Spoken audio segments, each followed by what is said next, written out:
귀한 시간, 귀한 말씀을 통하여서 용서라는 이름의 믿음이라는 제목으로 하나님의 귀한 말씀을 함께 나누고자 합니다. 언젠가 한번 보았던 한 기사를 통해서 제 관심을 좀 끌었던 기독 공동체 하나가 있습니다. 그것은 바로 이제 브루더 호프라는 신앙 공동체인데요. 국제 기독 공동체로 우리에게 이것은 잘 알려져 있습니다. 이 공동체는 1920년 종교개혁의 전통 속에서 독일에서 시작된 기독 공동체로서 1930년대 독일 나치의 박해를 피해서 영국으로 옮겨졌고, 오늘날 전 세계 9개국에서 약 2,500명가량이 공동체를 이루면서 살아가고 있는 기독교 신앙 공동체입니다. 이 공동체의 핵심은 초대교회의 모습을 그대로 가지고 와서 비폭력과 무소유의 정신으로 사는 것인데요. 특별히 제가 이 공동체에 좀 관심을 집중했던 이유는 여기서 실천하는 대안교육의 내용 때문이었습니다. 브루더 호프 공동체는 철저히 아이들을 중심으로 운영이 됩니다. 그래서 이곳의 아이들은요, 15세까지 마을 자체에서 학교 생활을 하게 되고, 그 학교에서 노동과 도덕 그리고 신앙생활과 같은 전입적인 이 교육을 받고 가정과 인격의 소중함을 배웁니다. 이 아이들에게 가르치는 삶의 목적은 예수님의 뜻을 따라 사는 것을 최우선으로 가르치고요.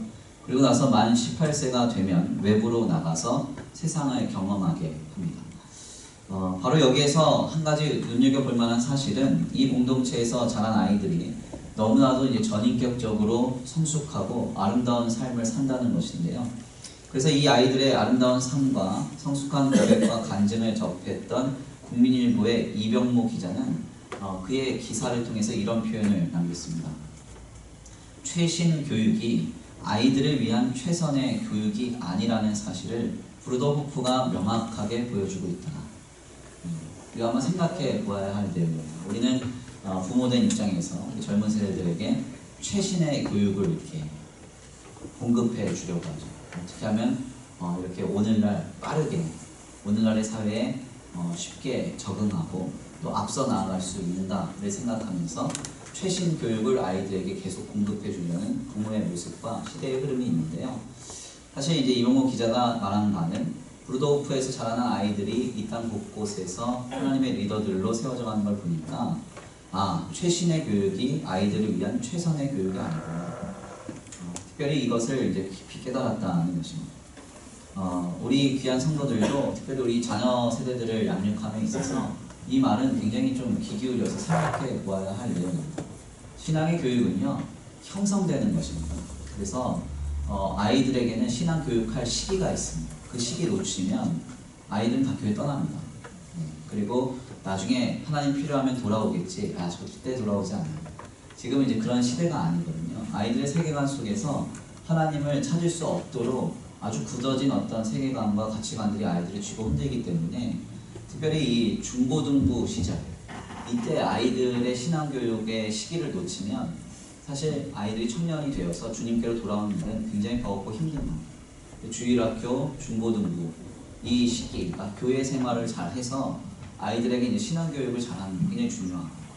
청년들은 이제 사회에 나가서 신앙생활 할 때 타협하지 않고 신앙의 그 길을 잘 한번 살아보는 것, 이것이 앞으로의 여러분들의 삶의 현장을 결정한다고 할 수가 있겠습니다. 아무튼 이제 브루더 호프가 굉장히 중요하게 이제 여기는 것이 바로 이 대안교육인데요. 이렇게 아름다운 공동체를 이끌어가는 브루더 호프 안에서 굉장히 중요하게 여기는 공동체 규범 하나가 있습니다. 그게 뭐냐면 바로 용서의 규범이에요. 공동체 생활을 하는 데 있어서 거의 이게 규율이 없는데요. 다만 여러 사람이 함께 모여서 살기 때문에 갈등을 풀기 위해서 마태복음 18장의 말씀 7번씩 70번까지 용서하라 라고 하는 이 말씀에 따라서 그들이 이 공동체에 이것을 최우선의 규범으로 지킵니다. 예수님의 말씀에 따라서 용서를 하는 것, 이게 이제 가장 중요한 핵심 가치예요. 그래서 이 공동체에서 갈등이 생기면요, 그 날을 넘기지 말고 당사자를 찾아가서 솔직하게 이야기를 하고 용서를 구하면 상대는 용서를 해줘야 돼요. 그래야 이 공동체가 초대교회의 아름다운 모습으로 세워져 갈 수가 있는 거죠. 우리처럼 꽁 하고 있다가 걸리기만 해봐라 이러고 있다가 하여튼 나 건드리면 팍 터져가지고 너 예전에도 그랬지? 막 이렇게 못하는 거야. 이게 별로 안 좋은 부분이에요. 많이 찔리지. 네. 그러니까 이 공동체는 갈등이 생기면 회를 넘기지 않고 당사자를 찾아가서 자기의 속을 다 얘기를 하고 용서를 구하고 그 이야기를 들은 사람은 또 용서를 해주는 것이 이 공동체의 규범입니다. 놀라운 사실은 이 용서가 별것 아닌 것 같아도 1920년부터 지금 2020년이니까 100년 됐어요. 이 공동체가 100년 동안 이 용서라는 작은 규범이 오늘날에 이르기까지 아름다운 공동체를 해체시키지 않고 유지하고 보존되게 했습니다. 그래서 9개국에 무려 2,500명 이상이 이 브루더호프 공동체 안에서 생활하고 있어요. 용서가 별거 아닌 것 같아도 실제는 그렇지 않습니다. 용서는 우리의 삶을 치유하고 우리의 삶을 회복시키는 놀라운 역사를 가져다 줍니다. 그래서 이 브루더호프의 리더인 요한 크리스토프 아놀드라는 사람은 그의 책인 용서, 치유를 위한 위대한 선택이라는 책에서 이런 말을 했습니다. 용서는 인간이 가진 최고의 능력이다. 용서는 아픈 과거로부터 우리를 자유롭게 해주며 모든 악을 이겨내게 만들어주기 때문이다. 또한 용서는 용서하는 사람과 용서받는 사람 둘 다 회복시켜준다. 사실 인간들이 막지만 않으면 용서를 통해 얼마든지 세상을 변화시킬 수 있다. 그동안 우리는 용서를 지나치게 막아왔다. 용서의 길로 가는 열쇠는 우리 손에 달려있다. 그 열쇠는 삶에서 사용할 것인지 말 것인지 당신이 선택해야 합니다. 굉장히 인상적인 이야기죠. 용서는요, 용서하는 사람과 용서받는 사람 둘 다 회복시켜준다. 그리고 용서를 통해서 우리는 세상을 변화시킬 수 있대. 보복하고 어떻게 하면 갚아줄까? 어떻게 하면 괴롭힐까? 어떻게 하면 내가 받은 이 수치와 어려움을 저 사람한테 똑같이 경험시켜줄까? 이런 방식으로 세상이 끌려가면 절대 세상은 아름답게 갈 수 없다는 거죠. 용서를 통해서 세상이 아름다워지는데 그 용서의 키는 누가 쥐고 있어요? 내가 쥐고 있다는 거예요. 용서할 건가 말 건가. 용서라는 키를 가지고 문을 열면 용서받는 사람과 용서하는 사람 모두가 회복됩니다. 그렇지만 그 키를 가지고 돌리지 않으면 우리는 여전히 어묵하고 강팍한 세상 속에서 살아갈 수밖에 없는 것이죠. 용서는 우리의 삶을 회복시키고 치유시키는 놀라운 역사를 일으킵니다. 사실 하나님께서 우리와 하나님과의 관계 회복에 있어서 가장 먼저 하신 것도 역시 죄속함을 베푸신 거 아니겠습니까? 우리의 죄를 용서하십니다. 아멘입니다. 하나님이 우리에게 베푸신 사랑의 핵심 역시도 용서에 있습니다. 우리가 주의 참된 성도로서 이 용서를 실천하기를 원합니다. 어디에서부터? 내 삶의 현장에서부터, 우리의 가정, 우리의 직장, 생활, 우리의 교회, 가까운 곳에서부터 용서할 수 있는 사람들을 용서하시기를 바랍니다. 어떤 분들은 하나님 전 세계 모든 나라와 민족을 내가 다 용서하겠습니다. 그런데 우리 집에 있는 저 인간은 용서 못하겠습니다. 그렇게 하지 마세요. 용서는 가까운 데서부터. 아멘입니까? 그래서 어린 시절 나에게 상처를 준 부모님이 있다. 부모님을 용서하는 거죠. 그 용서해 보세요. 그러면 그때부터 그 은혜가 달라져요. 아멘입니까? 어떤 분들 상담을 해보면 그런 얘기를 하잖아요. 나는 하나님 아버지라고 말을 못해요. 아버지한테 얼마나 상처를 많이 받았는지 하나님 소리 나오는데 아버지 소리가 안 나옵니다. 그런데요, 그 아버지를 용서하잖아요. 은혜가 틀려집니다. 삶이 달라져요. 아멘입니까? 또 남편한테 상처받으면 신랑 대신 있으면 제일 싫어하는 거예요. 왜 신랑이라는 신랑? 신랑이란 말만 들어도 머리가 막 복잡해져요. 그런데 용서를 어디서부터? 가까운 데서부터. 남편 용서해보세요. 은혜가 달라집니다. 그런데 사실 여기까지의 말씀을 나눌 때 우리에게 직면한 문제 중 하나는 용서에 관하여서 용서를 할 수 있는 사람, 용서할 수 있는 문제와 도저히 용서할 수 없는 문제, 도저히 용서할 수 없는 사람이 나눠진다는 거예요. 그래서 내 생각과 판단에 용서할 수 있는 사람, 용서할 수 있는 문제는 얼마든지 이렇게 우리가 편안하게 다 용서할 수 있지만 내가 도저히 받아들일 수 없는 문제, 도저히 용서할 수 없는 사람에 대해서는 우리 용서할 수 없는 그런 모습을 가질 때가 있다는 거죠. 우리 성도들은 어떠신가요? 우리 젊은 세대들은 어때요? 용서가 쉬워요? 용서하기가 편안합니까? 저도 본문의 말씀을 좀 묵상하면서 고민해 봤어요. 저는 누구나 다 용서할 수 있을까? 이건 참 어려운 문제인 것 같습니다. 목회자도 용서하는 마음 품기 쉽지가 않아요. 그래서 저희 은사님이 제일 하지 말아야 할 두 가지 목회를 합니다. 두 가지 하지 말아야 돼요. 첫 번째가 뭐냐면 보복하지 마. 성도들이 이렇게 목회자의 개인에 대해서 이렇게 어떤 상처를 주고 아픔을 주면 그걸 보복하려고 한다. 교회 행정적으로 제일 많이 하는 짓은 이제 설교 때 묘하게 어떤 인물을 끌어내가지고 그 인물에 대해서 비유해서 설명하는데 성도님들은 다 알아요. 저 장로님 얘기하는구나. 다 알아요. 저 권사님 얘기하는구나. 이번에 그 사건 얘기하는구나. 다 아는데 마치 모른다는 뜻이에요. 보복하지 마. 그래서 성도들이 속아주는 거지 속는 게 아니라고 저한테 늘 얘기하세요. 두 번째는 이제 변명하지 마. 어떤 문제가 탁 터지면 죄송합니다. 잘못했습니다. 더 열심히 하겠습니다. 하면 아무 문제가 없다는 거예요. 근데 잘못했음 이 말을 못하는 거예요. 목회자. 뭐라 그러냐면 내가 안 했어요. 나 아니에요. 이렇게 얘기를 많이 하는 거죠. 아무튼 용서는요 목회자한테도 쉬운 일이 아닙니다. 제가 이제 군 복무를 할 때 언젠가 한번 말씀드린 이야기인데요. 제가 군에 있을 때 제 군종병 선임이 저를 정말 괴롭혔거든요. 그래서 한 평 정도 이렇게 있는 방에서 하루에 8시간씩 이렇게 말로 괴롭히는데 정신병 걸리기 직전까지 갔어요. 한 달 동안. 얼마나 괴롭히는지 이제 딱 전화를 받으면 군대 전화는 통신보안 이렇게 받습니다. 여보세요 이렇게 안 되거든요. 통신보안 이렇게 받는데 통신보안 이게 뉘앙스가 마음에 안 듭니다. 이걸 어떻게 고쳐요? 4글자인데 통신보안. 그걸로 막 혼나고 뭐 말투가 마음에 안 든다, 뭐가 마음에 안 든다. 이래가지고 그렇게 저를 괴롭혔는데 그분이 이제 군종병이었어요. 백석대학교 신학교. 저는 지금도 전도사 백석대학교 신학교 안 뽑아요. 서류 들어갈 때 백석대학교 신학교를 안 뽑아요. 뽑을 수가 없어요. 아직도 용서를 못했나. 제가 그래서 그때 엄청 힘들어가지고 막 어려워하니까 믿음 좋은 중사님 한 분이 저를 보고 있다가 얘가 새로운 군종병인데 열심히 하는 것 같아 힘들어요. 근데 그분이 저를 구원해 주셔가지고 다행히도 이제 한 달에서 한 달 반 정도 이렇게 힘들다가 이제 잘 이겨냈는데 아무튼 중요한 것은 목회자도 용서하기가 쉽지 않습니다. 어떻게 우리는 용서를 실천하면서 우리의 삶에 이 용서를 통해서 이 땅을 회복하고 치유할 수 있을까요? 오늘 우리는 다윗과 이 시므이 이 두 사람의 관계와 다윗이 이 시므이라는 사람을 용서하는 이 내용을 통해서 우리가 어떻게 이 땅에서의 삶을 살아내면서 용서를 실천할 수 있을까 한번 도전해 보려고 합니다.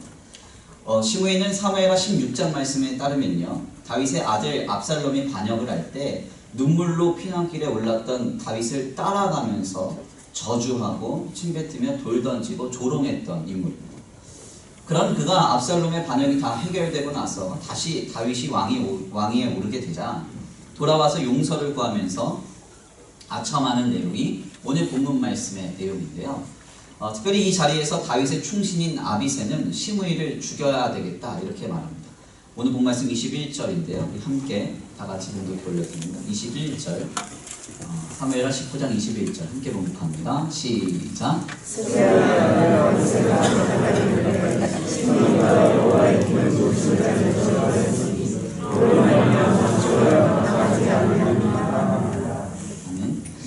오늘 본 말씀 21절 말씀 보니까 다윗의 충신인 아비새가 시므이가 어떤 행동을 했는지 알기 때문에 이 행동을 보았기 때문에 경험했기 때문에 다윗이 또다시 왕위에 오르게 될 때 막 아첨하면서 아부하는 이 시므이에 대해서 죽여야 된다 이렇게 말합니다. 그렇지만 다윗은 시므이를 용서하고 죽이지 않겠다 이렇게 말해요. 22절에서 23절인데요. 우리 함께 다 같이 공독 돌려드립니다. 22절에서 23절 시작. 이스라엘의 아들들아 내가 너희와 무슨 상관이 있기에 너희가 오늘 나의 원수가 되느냐. 오늘 어찌하여 이스라엘 가운데서 사람을 죽이겠느냐. 내가 오늘 이스라엘의 왕이 된 것을 그가 알지 못하리라 하고 왕이 시므이에게 이르되 내가 죽지 아니하리라 하고 그에게 맹세하니라. 아멘. 22절에서 23절 말씀 보니까 다윗이요 시므이를 죽여야 된다라고 하는 충신의 뜻까지도 거부하면서 시므이를 용서하고 죽이지 않겠다 이렇게 말합니다. 사실 우리의 삶이 막 절망 가운데 떨어질 때 거기에 나와서 우리를 짓밟고 상처 줬던 사람들은 용서하기 쉽지 않습니다. 잘 되고 있을 때에야 내가 힘이 있고 능력이 있으니까 누군가가 나를 멸시하고 어렵게 하면 무시해버리면 그만인데요.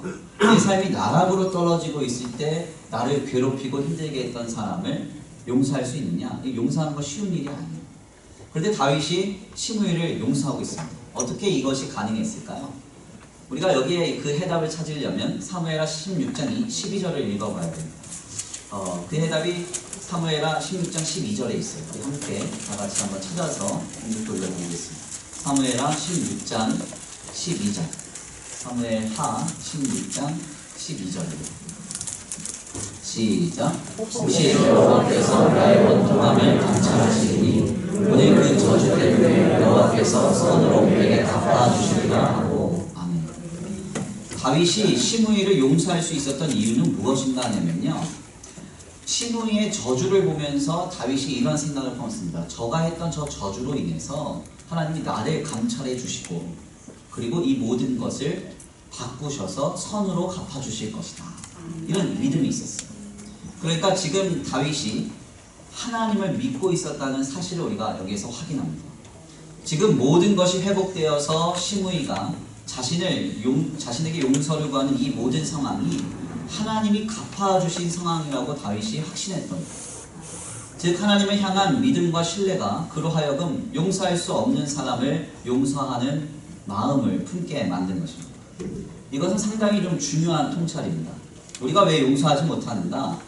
내가 심판하려고 하기 때문에, 내가 갚아주려고 하기 때문에.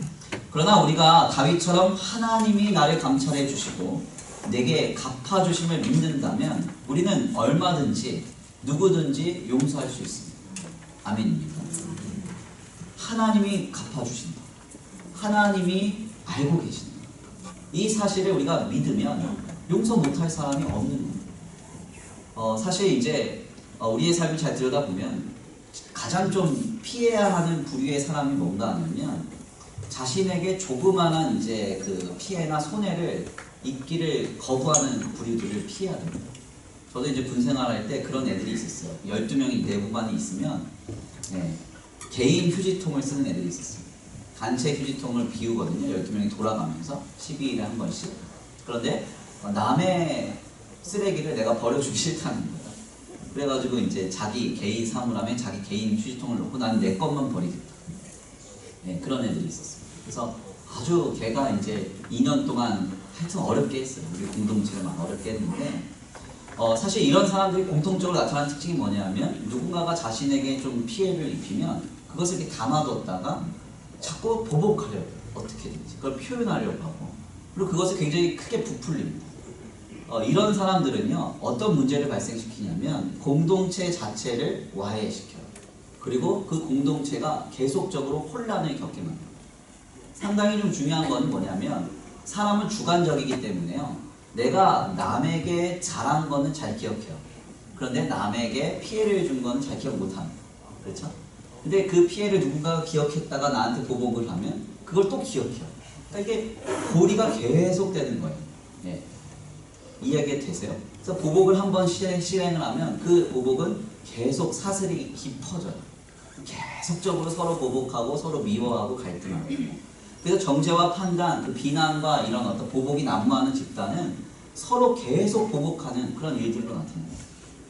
그래서 우리가 잘 알고 있지만 뭐 이제 그 동남아에 있는 모 지역에 있는 킬링필드 이런 데 가보면 그게 왜 그렇게 벌어지냐면 수만 명씩 막 죽잖아요. 대학살이잖아요. 인종학살이라고 불리는 만큼 수만 명이 막 이렇게 작당을 하고 막 서로 막 죽인단 말이에요. 지금 뭐 이슬람교 안에 있는 뭐 순위파 이제 갈등도 그렇고.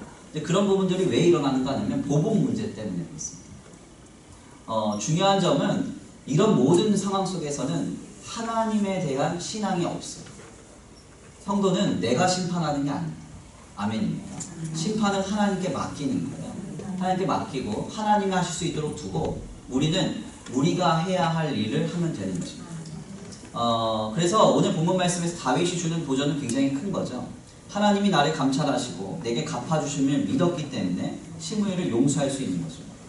또한 다윗이 용서를 할 수 있었던 데에는 한 가지 중요한 전제가 있어요. 그것이 무엇인가 하면 그가 지난날 하나님 앞에 용서받을 수 없는 죄를 범했을 때 주님이 용서해 주신 은혜를 경험했다는 겁니다. 다윗은 남을 비난하고 저주하는 수준의 죄를 지었던 사람이 아니에요. 이보다 훨씬 더 중한 범죄를 저질렀죠. 살인죄를 저질렀습니다. 그리고 간음죄를 저질렀고요. 사기죄를 저질렀습니다. 그럼에도 불구하고 하나님은 그를 용서해 주셨어요. 이러한 은혜를 힘입은 자가 누구를 용서하지 못하게 했습니까? 초대교회 현장을 보면요, 서로 어색한 사이들을 종종 발견할 수 있습니다. 대표적인 예가 이제 사도 바울과 관련된 인물들인데요. 본래 이 사도 바울이 어떤 사람이죠?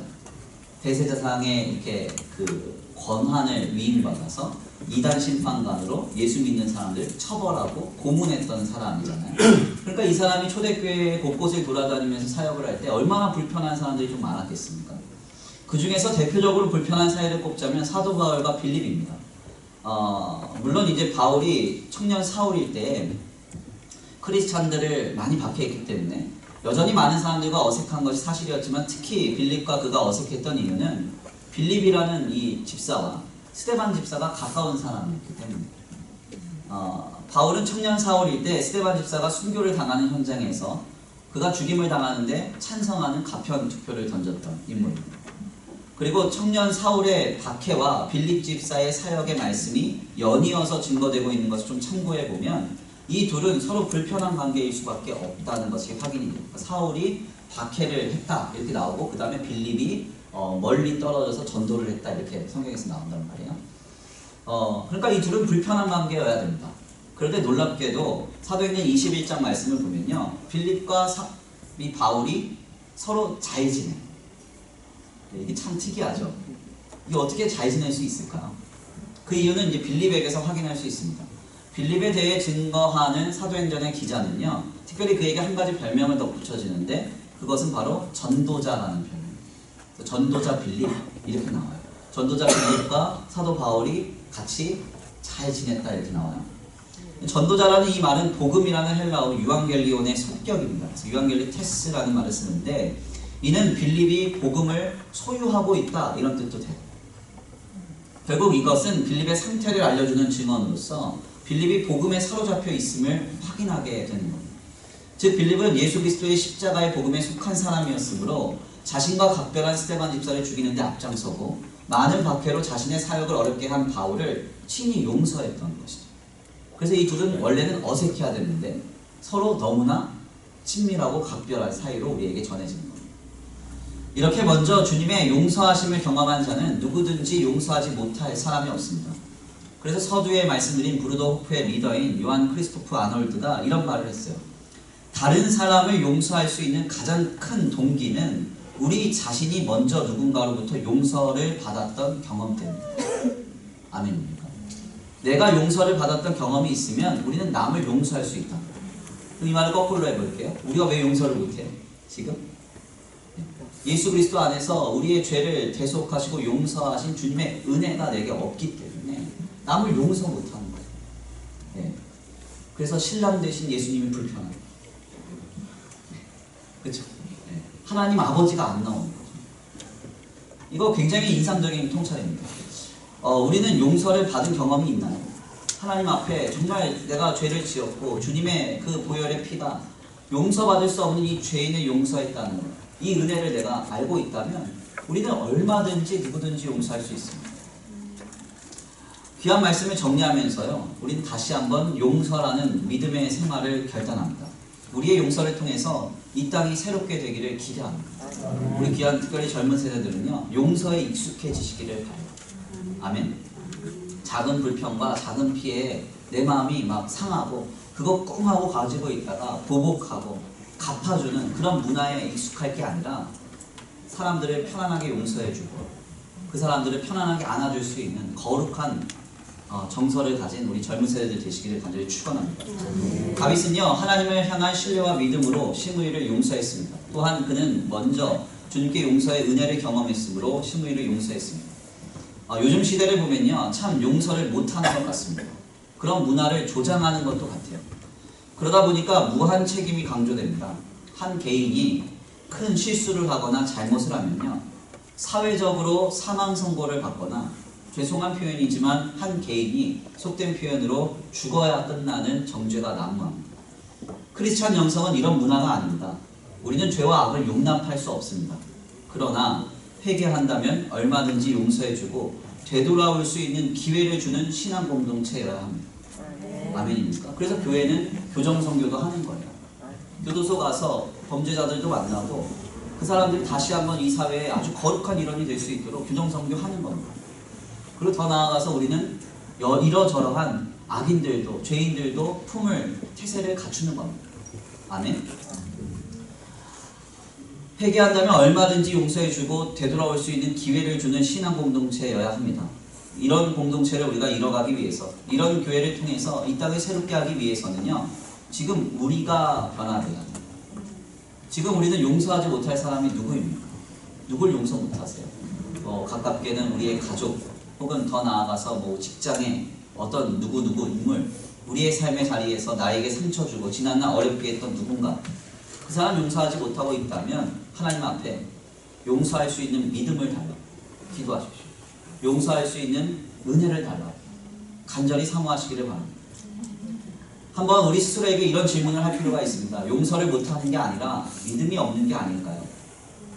용서를 못하는 게 아니라 하나님 앞에 당신도 죄인임을 용서받았던 그 은혜를 우리가 잊고 있는 건 아닐까요? 우리 안에 뜨거운 은혜로 또 하나님을 향한 분명한 신뢰로 서로를 용서하는 믿음의 삶을 살아내기를 간절히 축원합니다. 우리의 용서를 통해서 이 사회가 따뜻해지고 건전하여지기를 간절히 축원합니다.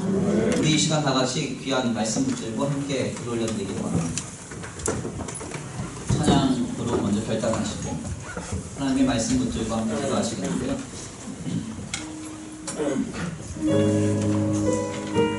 예수님의 성품이 나의 인격이 되고 성령님의 권능이 나의 능력이 되고 주님을 붙들고 살아가는 우리의 삶이 되기를 원합니다. 다같이 먼저 찬양으로 결단하시고 말씀 붙들고 함께 주여 한번 부르시고 기도를 드리겠습니다.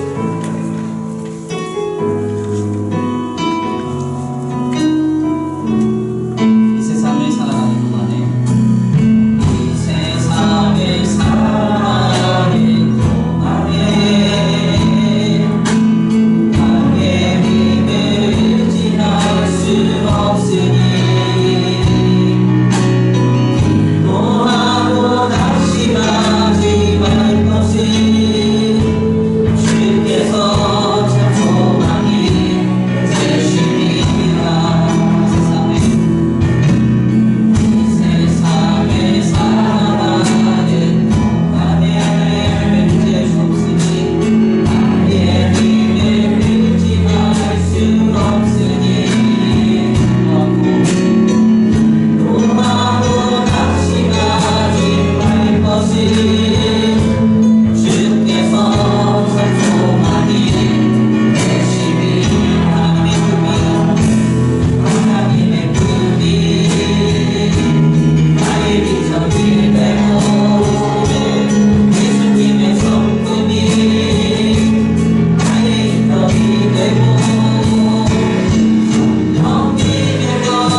힘입어서 하나님을 신뢰하며 아버지 우리의 삶에 만나는 많은 타자들을 용서하는 삶을 살아내기를 원합니다. 하나님, 지금 우리가 용서하지 못할 문제, 용서하지 못하는 사람은 누구입니까? 하나님을 믿는다면 용서할 수 있습니다. 나 역시 죄인일 때 하나님의 용서를 받았음을 깨닫는다면 그 은혜 가운데 누구든지 어떤 문제이든지 우리는 용서할 수 있습니다. 하나님, 지금 용서할 수 있는 믿음을 주옵소서. 용서할 수 있는 은혜를 내려 주시옵소서. 우리의 용서를 통하여서 이 땅이 다시 한번 거룩하여지고 아버지 주님의 은혜 가운데 건전한 아름다운 서로를 세워주고 기회를 주는 아름다운 문화가 꽃피울 수 있도록 주님 역사하여 주옵소서. 우리 이 시간 간구하고 소원하시면서 주여 한번 부르시고 말씀 붙들고 기도드립니다. 주여 한번 부르시고 기도합니다. 주여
주님의 귀한 말씀 상고케 하시니 감사합니다.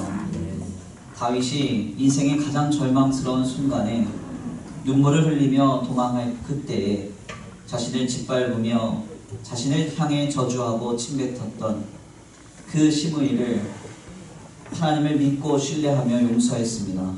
하나님께 받은 은혜를 힘입어 그가 용서했습니다. 하나님 오늘 우리도 이와 같은 용서를 감당하는 삶이 되기를 원합니다. 지금 우리가 용서하지 못하는 문제, 용서하지 못하는 사람은 누구입니까?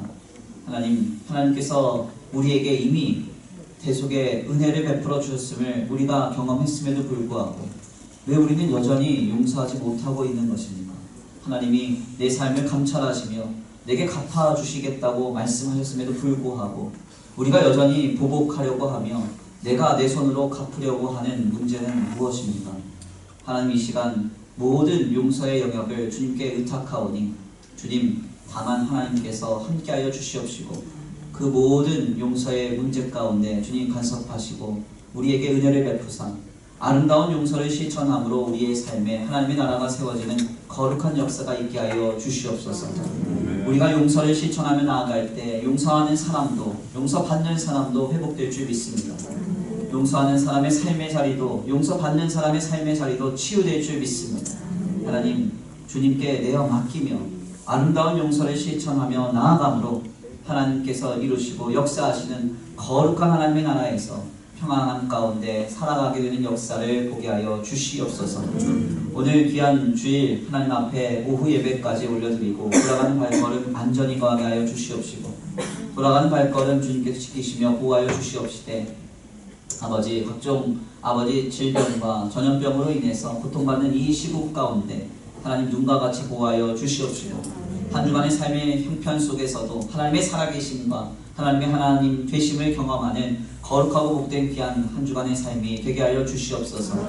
주님 앞에 복된 예물 올려드립니다. 하나님 이 예물이 쓰여지는 곳곳마다 영혼과 생명이 살아나게 하시고 하나님의 나라와 주의 복음을 위해서 먼저 쓰임받는 거룩한 예물 되게 하여 주시옵시되 하나님 하늘의 신령한 복과 땅의 기름진 복으로 드려진 손길 위에 복의 복을 더하시고 가정과 생업이 세상과 사람에게 영향받지 아니하며 오직 하나님께로만 공급받는 거룩하고 복된 가정과 생업이 되게 하여 주시옵소서.